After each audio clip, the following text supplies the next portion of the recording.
Hey everyone, Zane here, and today we'll show you how to get Candy Blossom and grow a garden in Roblox.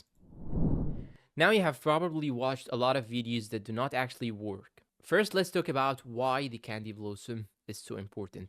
Candy Blossom is the top selling plant in the game, and it is becoming rare because it is no longer for sale. It used to cost 10 million during the Easter event, which is now over. The truth is, you cannot actually get it. Some YouTubers say you can get it by being a content creator, but that is unrealistic for an average player. Others claim you can find it by hunting for the oldest server, but those no longer exist. And finally, some say you can get it through a command, but that is only available in the testing game, not the main game. So you need to know that most of these videos are either fake or clickbait.